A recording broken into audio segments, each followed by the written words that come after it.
¿Cómo decir que me parte en mil las esquinitas de mi hueso?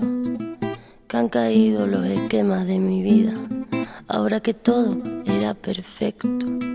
Y algo más que eso, me sorbiste el seso y me desciende el peso de este cuerpecito mío que se ha convertido en río, de este cuerpecito mío que se ha convertido en río.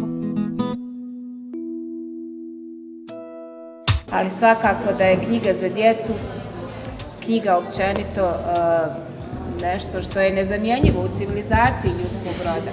Knjige sadrže sjećanja, knjige sadrže put.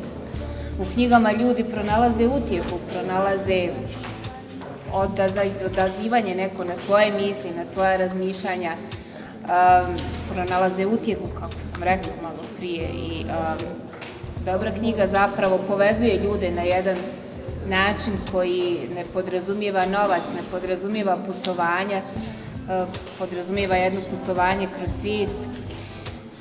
I knjiga čuva najveće vrijednosti naše civilizacije. Odgurnuti knjigu u kraj i ne davati joj mjesto koje joj pripada zapravo podrazumijeva jedan korak unazad u jednom razvijenom civilizacijskom društvu.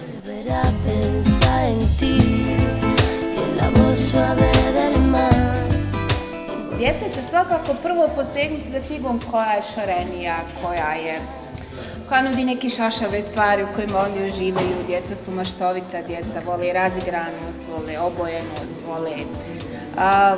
vole prije svega kvaliteta djela. Evo, ja sam već dugi niz godina u tom svijetu uz djecu, naslonjena na djecu.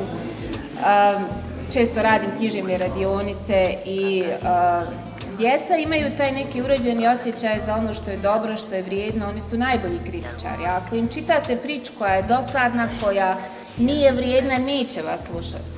Možda ćete uspjeti nešto na fazone o tamo ovamo u početku, ali vjerujte da dobru knjigu, dobru priču, dobru pjesmu djeca itekako prepoznaju. S razvijanjem čitateljskih navika treba početi još dok su djeca jako mala. Znači, dok je još to negdje u nekim bebećim u godinama povoja, ako roditelji čitaju, dijete će prepoznat taj glas i spojiti osjećaj ugode sa osjećajem, evo, držiš knjigu i to je nešto lijepo, to je nešto dobro.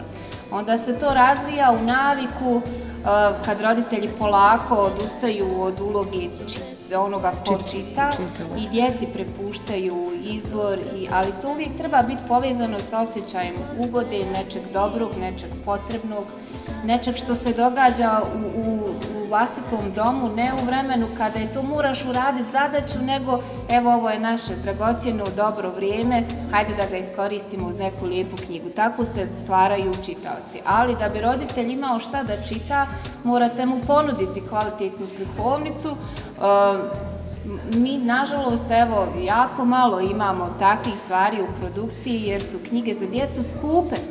Da biste napravili dobru knjigu za djecu, trebate naći dobrog ilustratora, ta knjiga treba biti lijepo upakirana, izdavača koji će vjerovati u taj projekt, a nažalost, kako je naše društvo osiromašilo na svim poljima, malo je novca u kulturi i nažalost se rijeđe odlučuju za objavljivanje dječjih knjiga u koje treba mnogo uložiti, a ne vraća se baš tako brzo i onda s oprezom ulažu u objavljivanje knjiga za djecu.